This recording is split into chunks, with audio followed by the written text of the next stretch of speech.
매일 투명한 코인 정보를 전달드리고 있는 코인 100%입니다. 구독과 좋아요 부탁드리면서 영상 시작하겠습니다. 전 리플의 모니카를 리플의 새로운 사장으로 임명했다는 소식입니다. 리플에 의하면 그녀는 2013년에 리플에 합류했고 10년이 넘는 시간 동안 리플과 함께한 것으로 보이는데요. 그동안 많은 일들이 있었겠지만 리플이 말하기로는 모니카가 주도한 팀은 2018년 스위프트를 사용하는 전통적인 은행 시스템과는 달리 XRP 토큰을 사용해서 저렴하고 빠른 결제를 제공하는 ODR 서비스를 출시하는데 아주 큰 역할을 했고, 특히나 오랜 기간 동안 지속된 SEC와 리플의 소송 2년차인 지난 2022년에 리플이 역경을 극복해 나가는데 결정적인 역할을 했다고 합니다. 리플의 두 가지 핵심 과제에 대한 풍부한 경험을 가졌기 때문에 사장으로 임명이 되었다, 이런 생각이 드는데요.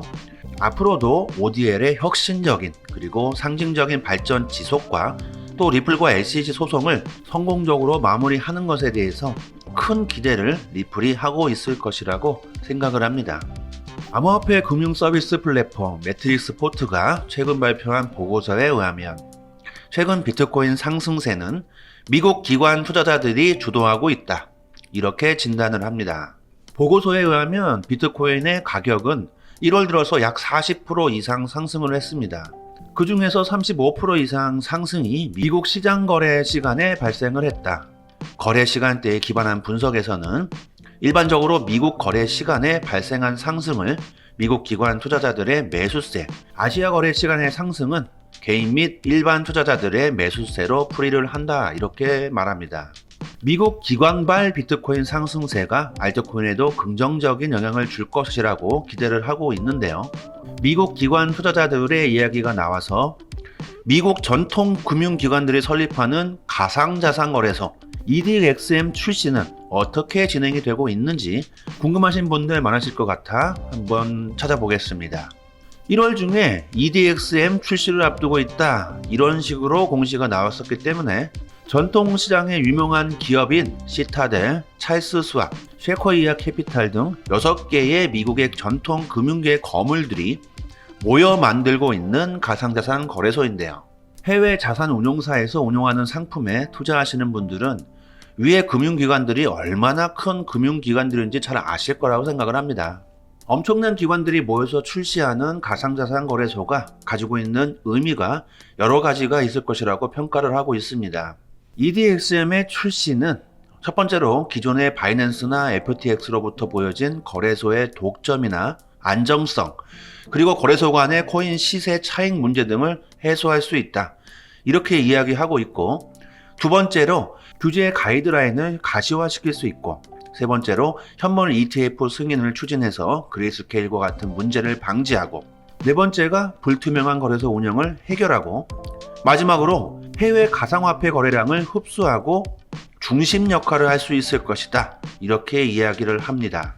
특히 현물 ETF와 관련해서 현재 SEC는 그레이스케일과 소송 중에 있고, 또 최근에 아크 인베스트의 승인 요청도 SEC가 거절한 상태이기 때문에 오히려 EDXM이 출시가 되고 그들이 현물 ETF 승인 요청을 SEC가 기다리고 있지 않을까, 이런 생각을 합니다.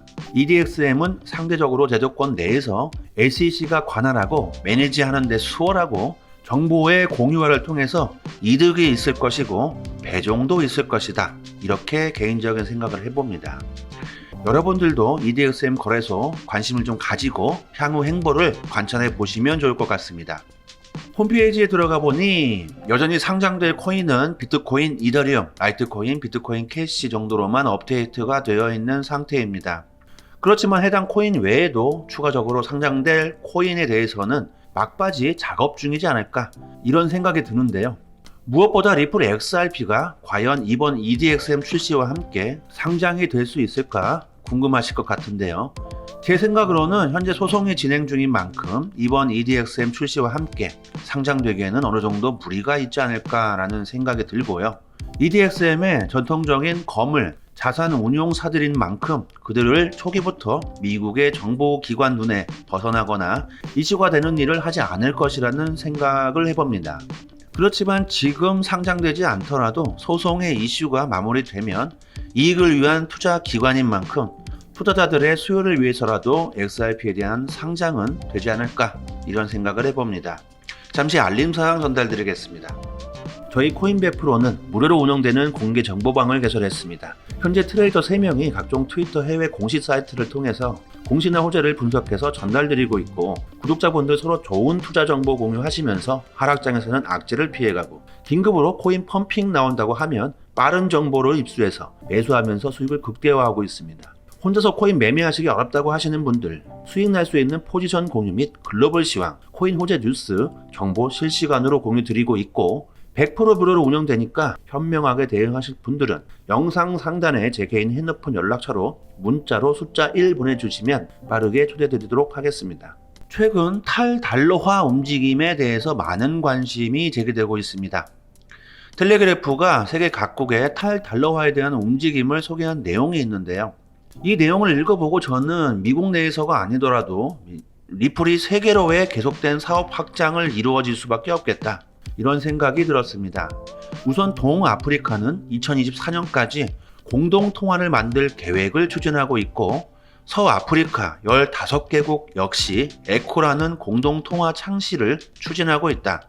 또 중앙아프리카 공화국은 비트코인을 법정통화로 채택하기로 준비 중에 있고, 브라질은 아르헨티나와 국가 간 공동통화 준비에 착수하기로 발표를 했습니다. 브리스는 잘 아시겠지만 회의에서 공동통화 문제를 논의할 예정이다 라고 내용이 정리되어 있는데요. 탈달러화는 결국에는 금융 시스템이 취약하거나 불안정한 나라에서 통화에 대한 독립을 위해서, 혹은 달러에 대항해서 최대 주도권 싸움과도 관련해서 움직여지는 행보로 보여지는데요. 탈달러화에 대한 추진이 거세질수록 새로운 통화들의 세계적인 이동을 위해서 결제 혹은 지급 시스템의 필요성은 계속해서 부각이 될 것이라는 생각을 해보고요. 그것이 곧 리플이 하고 있는 사업이라고 생각이 됩니다. 그렇지만 리플은 미국과의 조율도 상당히 쉽지 않겠다라는 생각이 들고요. 흐름을 거스를 수 없는 상황에서 미국은 리플을 협력자로 선택할지 아닐지는 계속적인 관심이 필요할 것 같습니다. 마지막까지 시청해 주신 점 진심으로 감사드리고, 저희 코인100% 정보방도 많이들 이용해 주시고요. 구독과 좋아요는 영상 제작에 큰 힘이 됩니다. 감사합니다.